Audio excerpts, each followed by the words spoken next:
ધોરણ 10નું most IMP chapter આંકડાશાસ્ત્રનો સ્વાધ્યાય 13.3નો ચોથો દાખલો આપણે જોવાના છે। તો તમે જોઈ શકો છો અહીંયા વર્ગ અને આવૃત્તિ આપેલી છે, પણ અહીંયા અસતત વર્ગ આપેલા છે 118 થી 126, 127 થી 135। તો આવા વર્ગમાં શું કરવાનું હોય છે કે તમારે અધસીમામાંથી 0.5 બાદ કરવાના હોય છે અને તમારે જે ઉધ્વ સીમા છે તેમાં 0.5 ઉમેરવાના હોય છે।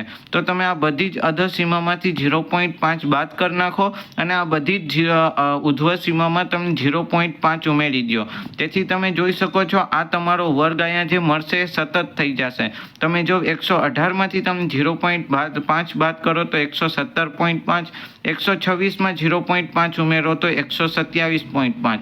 હવે તમે 127 છે એમાંથી 0.5 બાદ કરો તો 126.5 અને 135માં 0.5 ઉમેરો તો 135.5। તો આવી રીતે તમારે સૌથી પહેલા વર્ગ સતત કરવાનો છે।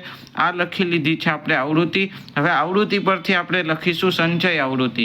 તો તમને ખબર છે સંચય આવૃત્તિમાં આવૃત્તિનો સરવાળો કરવાનો હોય છે। તો સૌથી પહેલા 3ના 3 લખી નાખા, પછી આ 3ને તમારે નીચે લખવાના ને એમાં 0.5 ઉમેરી દેવાના જેથી 8 મળે છે। હવે આ 8ને નીચે લખવાના ને એમાં 9 ઉમેરી દેવાના જેથી 17 મળે છે। હવે આ 17ને નીચે લખી અને તેમાં 12 ઉમેરી દેવાના જેથી 29 મળે છે। એવી જ રીતે 29ને નીચે લખી તેમાં આ 5 છે તે ઉમેરી દો તો 34 મળે છે। ફરીથી 34ને નીચે લખો અને તેમાં 4 ઉમેરી દો તો 38 મળે છે અને 38 ફરીથી નીચે લખો ને એમાં આ 2 ઉમેરી દો તો 40 થાય છે। તેથી આપણી જે આવૃત્તિનો સરવાળો n આપણાને 40 મળે છે। હવે આપણે શોધવાનો છે સૌથી પહેલા n/2। તો n/2 શોધવા માટે તમારે આ જે આપણી n છે એટલે કે આવૃત્તિનો સરવાળો એને 2 વડે ભાંગો તો 20 આવે।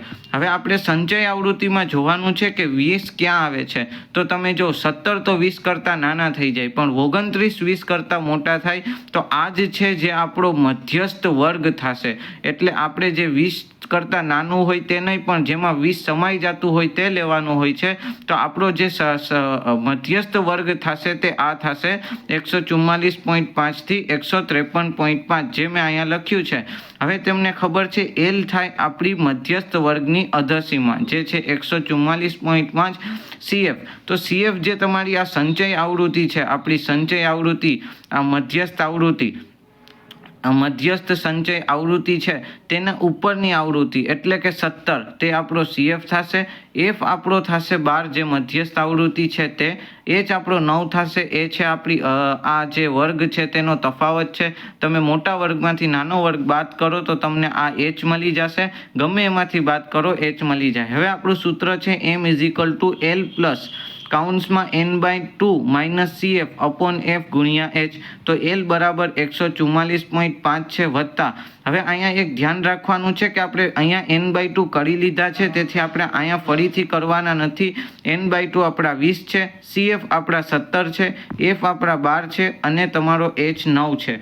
હવે આ 144.5ના 144.5 20માંથી 17 જાય તો તમારા 3 વધે ગુણ્યા 9 અને છેદમાં 12। હવે તમે 3ને 12 વડે ભાંગો તો છેદમાં 4 જવાબ આવશે એટલે કે 144.5 પ્લસ 9ના છેદમાં 4, 9ના છેદમાં 4નો તમે ભાંગાકાર કરશો એટલે 2.25 આવશે અને તેને 144.5માં ઉમેરી દેશો તો તમારો મધ્યસ્થ આવશે 146.75। જો વિડીયો ગમ્યો હોય તો લાઈક, સબસ્ક્રાઈબ